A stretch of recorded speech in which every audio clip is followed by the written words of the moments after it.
Selamat pagi sekali lagi, Shalom.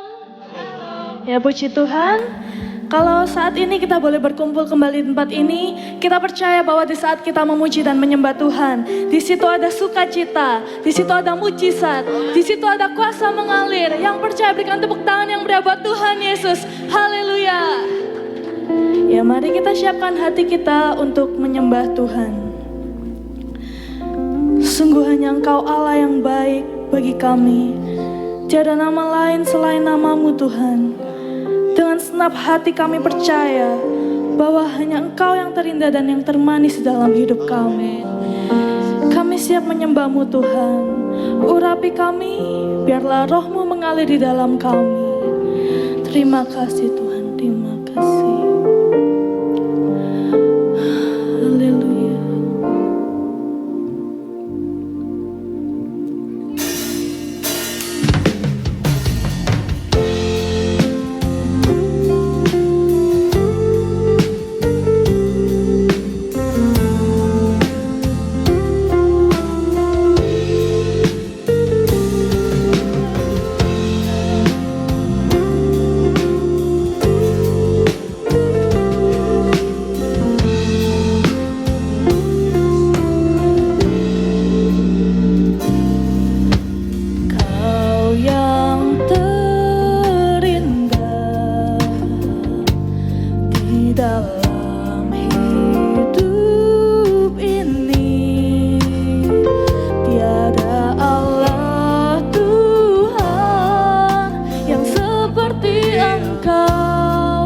Besar perkasa, penuh kemuliaan. Mari jemaat katakan, Kau yang termanis di dalam hidup ini. Ku cinta Kau lebih dari segalanya. Besar kasih setiamu kepadaku. Ku sembah Kau ya Allahku. Ku tinggikan nama-Mu selalu. Tiada lutut tak bertelut menyembah Yesus Tuhan Rajaku. Ku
Jemaat Tuhan yang percaya lebih lagi katakan, ku sembah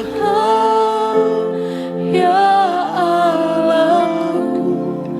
Kami mau meninggikan namamu Tuhan,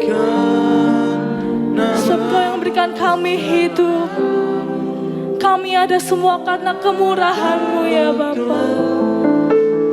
Tak bertelut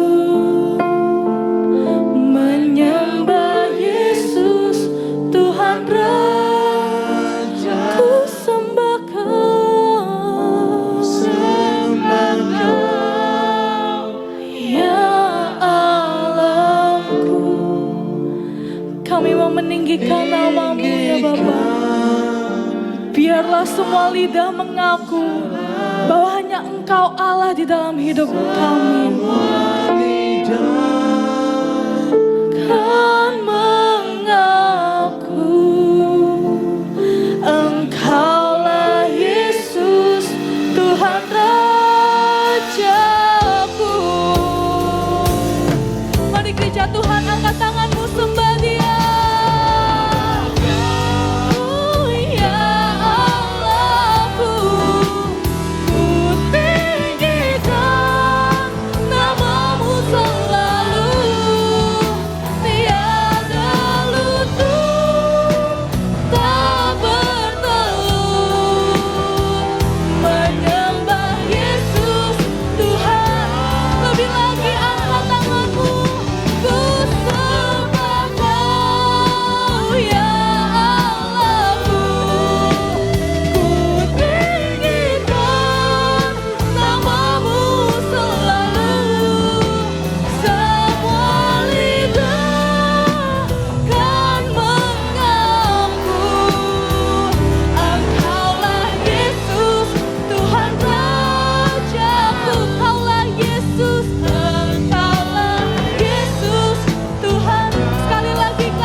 Buat Tuhan Yesus, haleluya.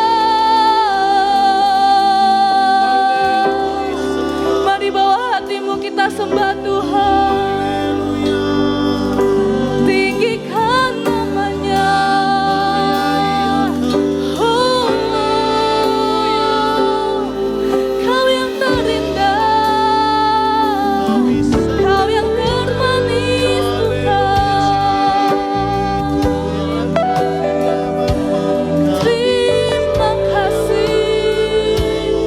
Mari bawa syukurmu pada Tuhan.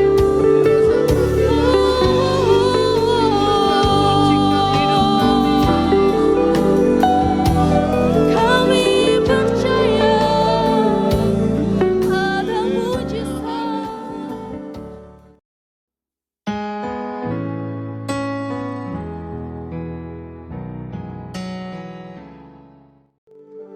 Ya Bapak, kami percaya kemenangan terjadi di tempat ini ketika kami menyembah Tuhan. Kami percaya kelepasan terjadi di tempat ini ketika kami meninggikan Tuhan. Ya Tuhan, pada saat ini kami mau menyembah Tuhan yang hidup, Tuhan yang sanggup melakukan perkara yang besar di dalam kehidupan kami, Tuhan yang sanggup mengubah apa yang tidak mungkin menjadi mungkin. Dan itulah mengapa kami menyembah Tuhan, karena kami percaya Engkau Allah yang dahsyat.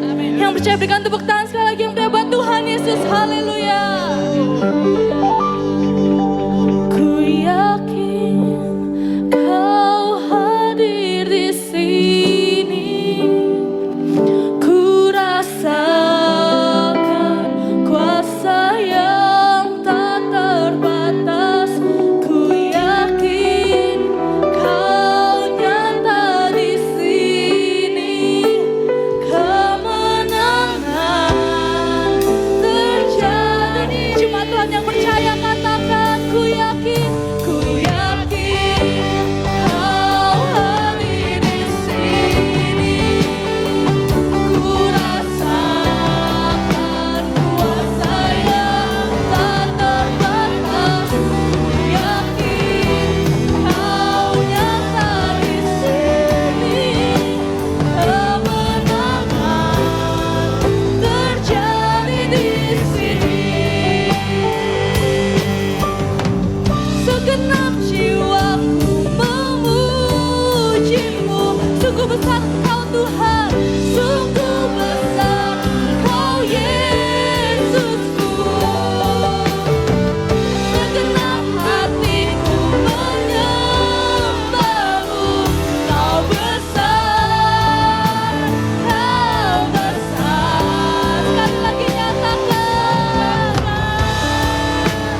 Sekali lagi gereja Tuhan berikan tepuk tangan yang meriah buat Allah kita. Haleluya. Engkau Allah yang dahsyat, maha kuasa, hadir di tengah kami. Kami percaya kesembuhan, pembebasan telah terjadi. Mari yang percaya dengan sukacita bersukacita kita katakan amin. Lihat kanan kirinya, katakan Tuhan Yesus dahsyat. Tuhan Yesus dahsyat. Baik yang di rumah-rumah katakan Tuhan Yesus dahsyat. Berapa banyak dari gereja Tuhan di tempat ini rindu masuk hadirat Tuhan, dalam gerbang Tuhan penuh dengan penuh sukacita. Yang setuju katakan amin. Sekali lagi tepuk tangan buat Tuhan Yesus. Haleluya. Mari kita bertepuk tangan saudara dengan sukacita.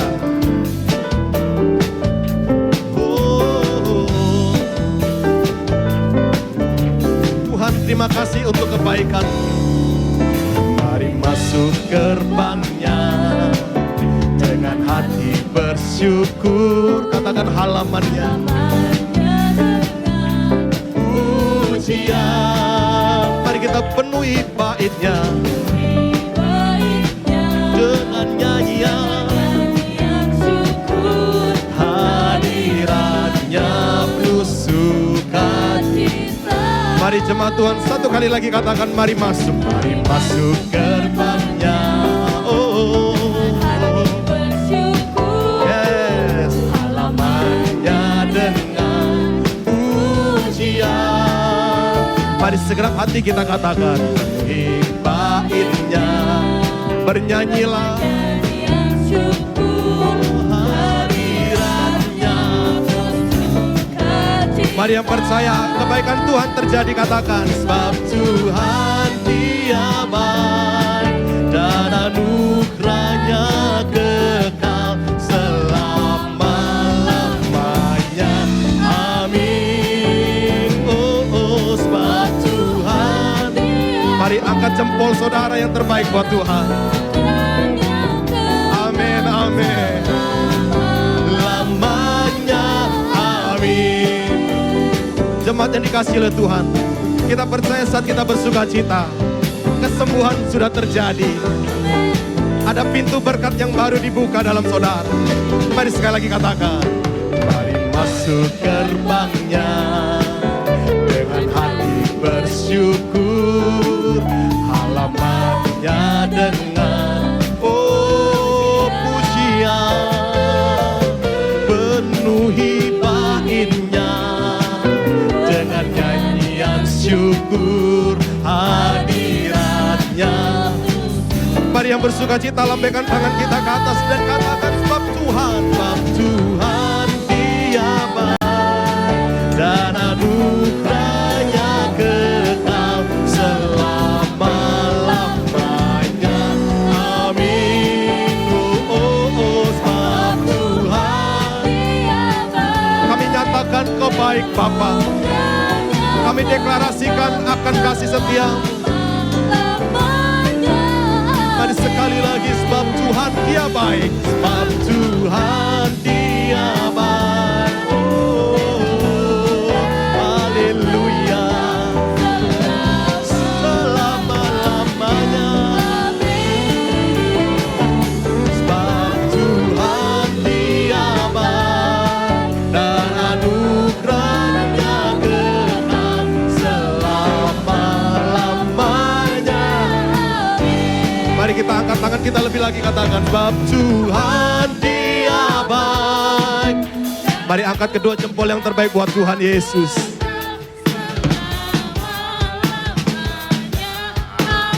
Yang di rumah-rumah katakan sebab Tuhan Dia baik. Haleluya, haleluya.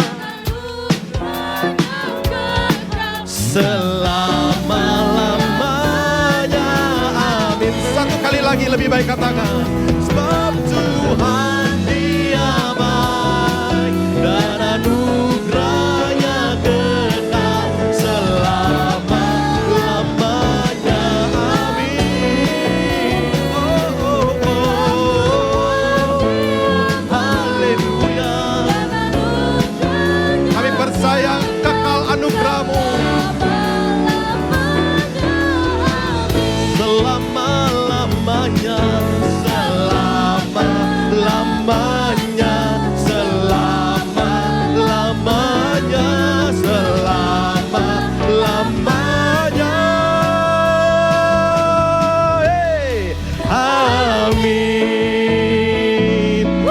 Berikan tepuk tangan buat Tuhan Yesus.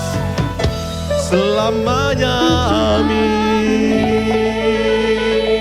Sekali lagi kita berikan kemuliaan buat Tuhan Yesus. Haleluya. Saudara, kita percaya bahwa firman Tuhan itu kepastian dalam hidup kita.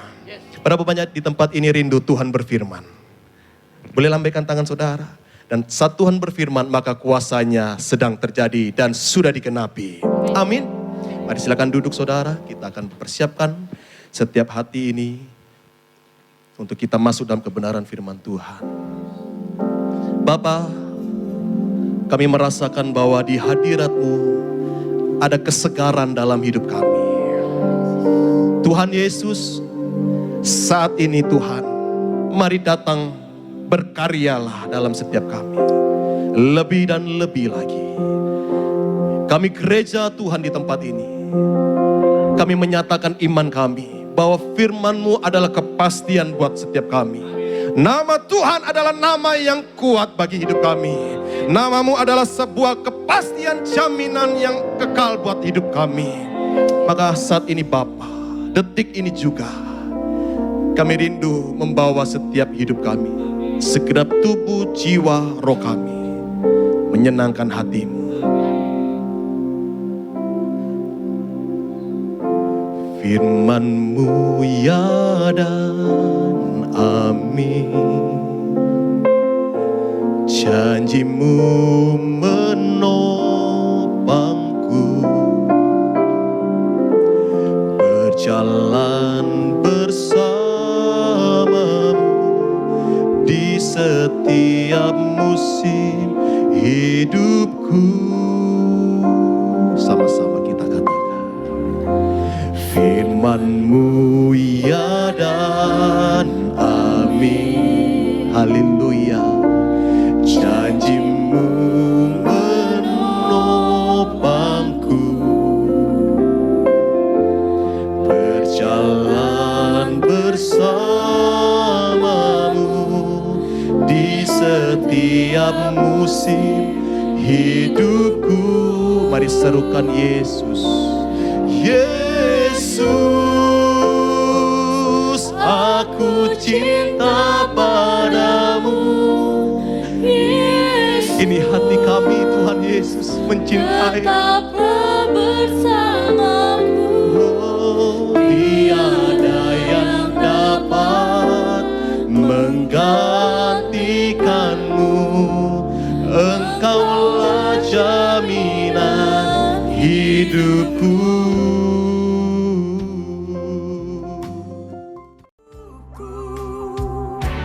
Kuasa-Mu membangkitkan rohku.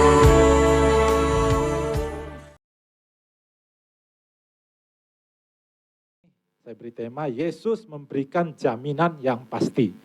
Amin saudara. Yesus memberikan jaminan yang pasti. Mari kita lihat dulu di dalam firman Tuhan. Kita buka di dalam Yohanes 6 ayatnya yang ke-16 sampai 21. Yohanes 6 ayat 16 sampai 21, kita buka firman Tuhan. Kalau LCD bisa ditayangkan, bisa ya? Nggak bisa? Bisa ya?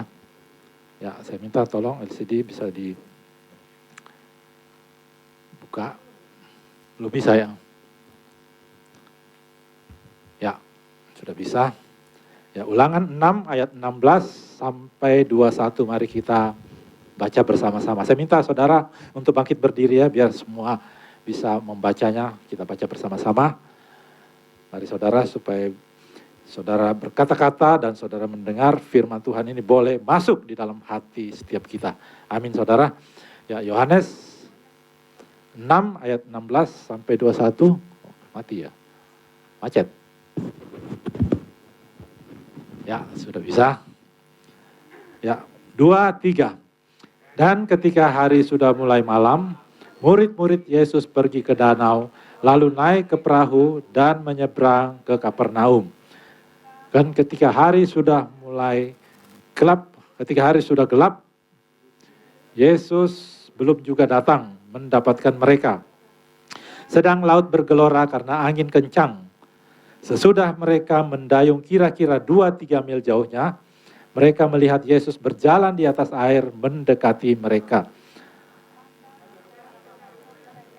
Tetapi ia berkata kepada mereka, "Aku ini, jangan takut." Mereka mau menaikkan dia ke dalam perahu dan seketika juga perahu itu sampai ke pantai dan mereka tujui. Amin saudara, silakan duduk. Puji nama Tuhan, firman Tuhan pada siang hari ini ya mengajar kita. Ya, ada satu hal, ada satu pesan yang luar biasa yang Tuhan berikan melalui ayat ini, yaitu suatu kebenaran bahwa Yesus ya memberikan jaminan yang pasti kepada setiap kita, ya, jaminan yang pasti untuk menolong kita melewati badai kehidupan, saudara. Ya, dia memberikan jaminan bahwa Dia pasti akan menolong kita melewati badai kehidupan yang saudara dan saya alami. Nah, apa jaminan yang diberikan oleh Yesus untuk menolong kita?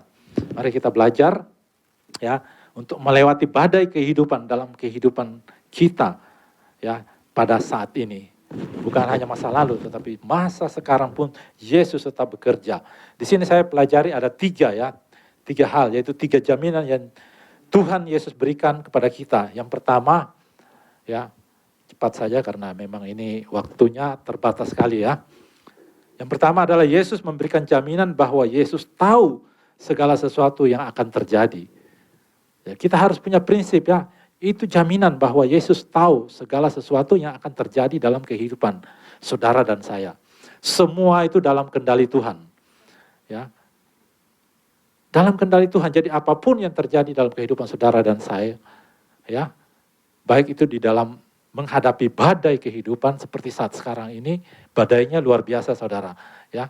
Dengan adanya COVID ini badainya gelombangnya itu gelombang yang bukan yang kecil-kecil, tapi gelombang yang sangat besar, ya, karena mempengaruhi segala kehidupan, ya, segala sisi kehidupan, baik ya segi ekonomi, segi ya, kehidupan yang lain, semuanya terpengaruh, ya, kehidupan sosial bahkan bisa terbalik-balik, saudara. Yang dulunya kita harus bersatu, istilahnya saling mendekat, sekarang malah saling menjauh. Nah ini semua termasuk badai kehidupan, saudara, ya. Bahkan hal-hal yang dulunya dirasa baik, sekarang bisa menjadi tidak baik. Ya karena apa? Karena gara-gara COVID-19 ini, saudara. Nah ini kita harus mengerti satu hal ya, bahwa Yesus memberikan jaminan kepada kita. Ya. Nah, Yesus tahu jika akan ada badai yang akan menerpa para muridnya pada waktu itu ya. Nah, mengapa Yesus menyuruh para muridnya untuk menyeberang lebih dahulu ke Danau Galilea? Nah, apakah Yesus tidak tahu jika di tengah perjalanan ya, para muridnya akan terkena badai? Saya percaya bahwa Yesus pasti tahu. Ya, tapi mengapa Yesus lakukan demikian? Nah, tentu saja kita dapat melihatnya di dalam alasannya itu di ayat yang ke-15. Sebelumnya kita maju sedikit ke ayat 15, Yohanes 6 ayat 15 dikatakan di sini, karena Yesus tahu bahwa mereka hendak datang dan hendak membawa dia dengan paksa untuk menjadikan dia raja, dia menyingkir pula ke gunung seorang diri. Nah, di sini setelah Yesus melakukan mujizat, saudara, dengan memberi makan 5.000 orang, itu ayat-ayat yang sebelumnya. Nah, orang banyak pada waktu itu melihat, wah, Yesus luar biasa, membuat mujizat yang luar biasa. Ya, mereka lalu punya pengharapan, ya, mengharapkan untuk menjadikan Yesus sebagai raja di dunia, bukan raja di surga, tetapi raja di dunia, ya, atas mereka. Yaitu pada waktu itu kita tahu bahwa bangsa Israel sementara dalam penjajahan oleh bangsa Romawi. Nah, mereka ingin supaya Yesus menjadi raja atas mereka, atas bangsa Israel. Ya, karena dia melihat kuasa yang begitu besar yang Yesus lakukan dalam kehidupannya. Nah, di sini kita melihat bahwa mereka menghendaki menjadi pemimpin, Yesus menjadi pemimpin yang akan membebaskan bangsa Israel daripada perbudakan, ya, daripada penjajahan waktu itu. Nah, akan tetapi saudara tahu, kehendak manusia bukanlah kehendak Tuhan, saudara.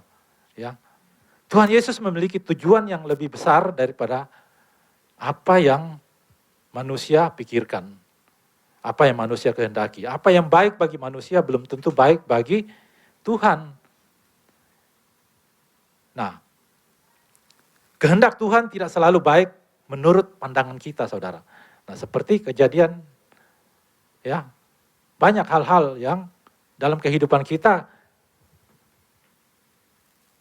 pikir kehendak Tuhan itu harusnya baik, ya, dalam kehidupan kita. Artinya menurut pandangan kita. Tapi kita melihat di sini bahwa seringkali, ya, kehendak Tuhan itu tidak selalu baik menurut kita. Karena persoalan-persoalan kehidupan yang melanda kehidupan kita. Nah, seringkali kita berpikir bahwa hidup di dalam kehendak Tuhan adalah sesuatu yang baik. Ya, sesuatu yang baik, bahagia dan menyenangkan bagi kita kalau kita mengikut Tuhan. Nah, itu pikiran kita. Dan memang seharusnya demikian, tetapi seringkali, ya, kenyataannya tidak demikian. Artinya faktanya tidak demikian. Ya. Jadi belum tentu hal-hal yang demikian, ya, hidup di dalam kehendak Tuhan itu, kehidupan kita itu berjalan dengan baik. Sebanyak kenyataan bahwa kehidupan itu banyak sekali kita menghadapi badai-badai yang begitu besar dalam kehidupan kita. Nah, oleh sebab itu hal yang baik sekalipun belum tentu adalah kehendak Tuhan, ya, yang seperti dikatakan tadi, kehidupannya ikut Tuhan itu misalnya mengalami, ya, berkat yang luar biasa, kemudian hidupnya berjalan dengan baik, tidak ada rintangan, tak ada masalah.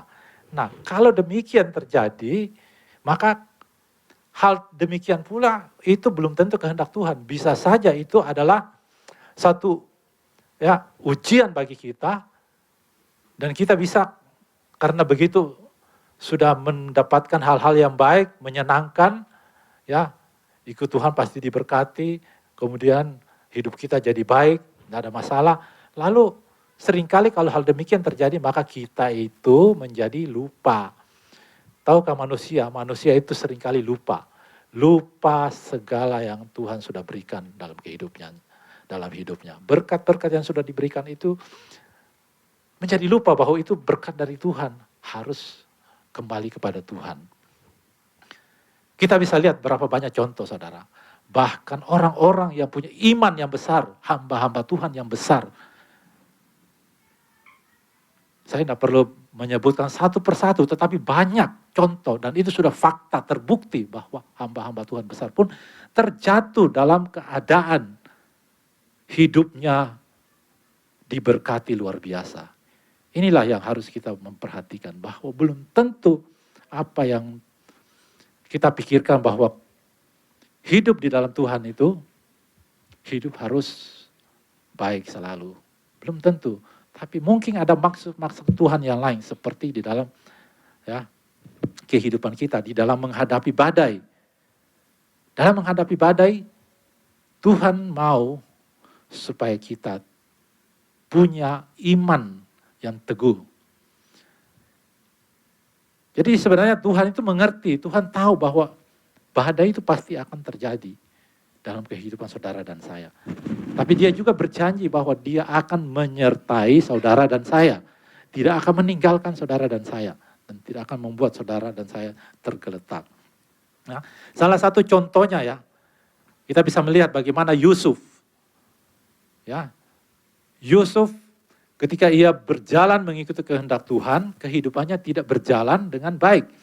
Padahal Tuhan telah menjanjikan bahwa Yusuf akan menjadi pemimpin yang besar.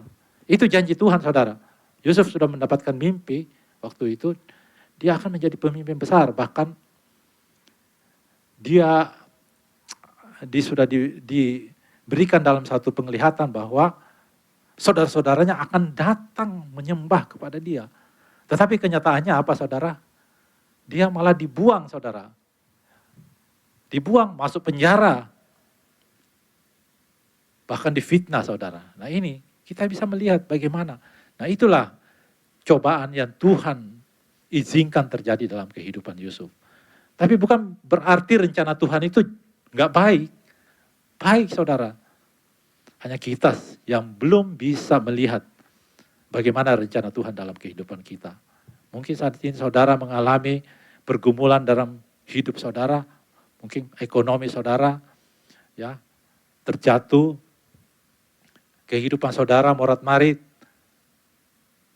Tapi satu hal harus saudara percaya bahwa Tuhan itu menyertai saudara. Amin saudara. Nah, kehendak Tuhan bisa saja suatu keadaan yang tidak baik. Ya, kita harus mengerti kehendak Tuhan bisa saja suatu keadaan yang tidak baik atau tidak menyenangkan bagi kita. Tetapi kehendak Tuhan akan selalu membawa kehidupan kita kepada proses, ya, proses pendewasaan imam. Itulah yang harus kita pegang, bahwa kehidupan kita di dalam menghadapi cobaan, di dalam menghadapi badai kehidupan, itu adalah proses untuk pendewasaan iman saudara dan saya. Amin saudara. Nah, inilah harus saudara perhatikan. Nah, dalam segala keadaan dan situasi, entah itu baik, entah itu buruk, diizinkan Tuhan terjadi agar kita semakin mendekat kepada Tuhan. Semakin berharap kepada Tuhan, menggantungkan hidup kita kepada Tuhan. Itu yang Tuhan harapkan. Nah, hal ini akan menjadi sumber kekuatan kalau kita memang menggantungkan hidup kita kepada Tuhan. Ini menjadi sumber kekuatan kita untuk menghadapi badai yang melanda kehidupan kita. Jadi intinya bahwa kita itu di dalam menghadapi badai, maka kita perlu untuk lebih dekat kepada Tuhan. Kemudian perlu menggantungkan hidup kita kepada Tuhan. Tanpa itu kita tidak punya kekuatan. Tapi kalau kita menggantungkan hidup kita pada Tuhan, maka kita punya kekuatan yang luar biasa untuk menghadapi badai kehidupan itu. Oleh sebab itu tetaplah percaya bahwa semua yang terjadi itu berada dalam kendali Tuhan. Ya. Berada dalam kendali Tuhan. Dalam kuasa Tuhan. Dengan tujuan untuk apa saudara? Mendewasakan iman saudara dan saya. Bukankah di dalam firman Tuhan dikatakan bahwa tanpa iman, saudara tidak akan masuk dalam kerajaan Tuhan, kerajaan Allah. Tanpa iman. Jadi iman itu sangat penting. Nah, ini yang pertama ya. Kemudian yang kedua, Yesus memberikan jaminan bahwa ia berkuasa atas badai. Yesus berkuasa atas badai. Nah, pada saat-saat murid Yesus ketakutan ketika kapal mereka dilanda badai yang hebat, saudara. Yesus tiba-tiba muncul di tengah badai dan berjalan di atas air. Nah, ini pada saat murid-muridnya ketakutan semua, Yesus tiba-tiba muncul, berjalan di atas air. Mengapa Yesus berjalan di atas air, saudara? Bukankah Yesus bisa saja dari darat terus tiba-tiba muncul, sudah ada dia di atas kapal. Seperti yang terjadi di dalam ruangan yang tertutup, saudara. Kan tiba-tiba Yesus muncul di dalam, saudara. Bukankah itu bisa terjadi? Tapi Tuhan Yesus mau menunjukkan dia berjalan di atas air. Artinya apa, saudara? Dia memberikan kepada saudara jaminan bahwa dia berkuasa atas badai, berkuasa atas alam semesta ini. Ya. Sukacitamu kau berikan bagiku dan damai dalam hatiku. Sukacitamu. Jangan lupa like, comment, share,